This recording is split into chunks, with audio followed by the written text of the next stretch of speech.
Роза вакытында, Рамадан айында бизге Аллах субхана ва тааля, Пейгамбер Мухаммад саллаллаху алейхи ва саллям кушты шу ятим балаларны, аштырга мухтажларны, мискин факир кишилерни. Поэтому мында һәр мусульман кеше, һәр прихожанин, айтик, үзе алып килә. Үзе алып килә. Кем нәрсә алып килә, кем пәрмәчләрне алып килә, кем токларны алып килә, кем фруктларны алып килә.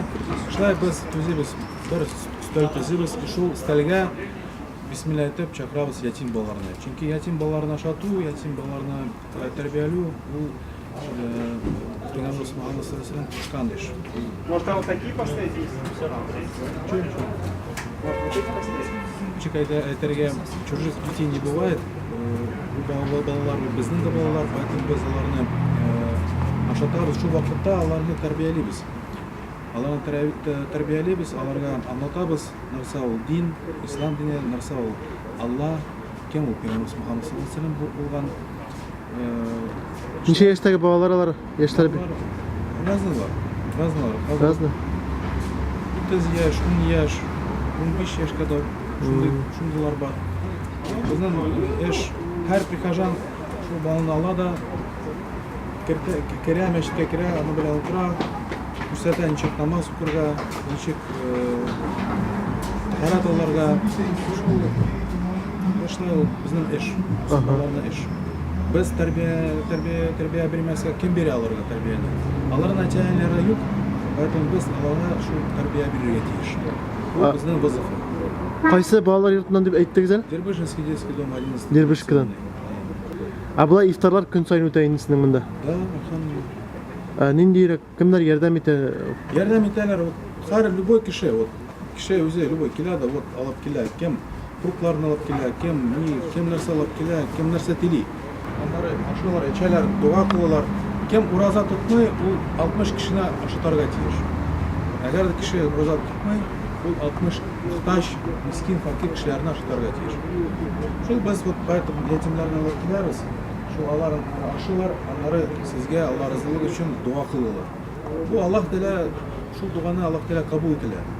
Почему? Потому что бу мискиннең, ятимнең дуа ул иң якын Аллах Тәаләгә булыр.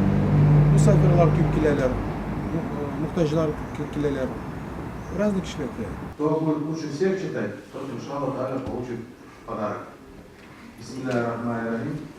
Ла иляха илляллах, ла иляха илляллах, ла иляха илляллах, Мухаммад расулуллах, ла иляха илляллах, ла иляха илляллах. Хәзрәт, аларның күңелләрен ничек ачасыз?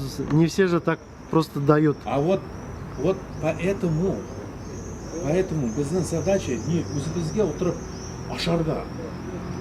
А вот именно шул ятимләрне алып киләбез. Шул кемнең йөрәк ябык, ул шул балаларны карый, ул аңлый то, что Аллах Тәала анарга ни дип бәрәкәте бирде, да, ати-ани бар. Имущество бар. Шул вакытта дәгъват кылабыз. И Пейгамбер Мухаммад саллаллаху алейхи ва саллям ничек әйтте, ничек дәгъват кылырга? Качан кеше расположены. Вот әгәр дә аны располагаешь вот в таком состоянии, вот и мискиннәр бар, монда байлар да бар, алар бергә утыралар. Все наравне. Шул ятим балаларга киләләр, алар шул йөрәк аларны ачыла. Шул йөрәк ачык вакытында син дәгъват кылырга тиеш. Шул вакытта информация кирәк, йөрәккә кирәк. Хәзер урамда чыксаң, дәгъват кылсаң, аны йөрәк ябык, машина, кредит, ипотека, хатынга шуба кирәк, икенче машина кирәк, туганнарга кирәк. Син аны утар, рахим, утар.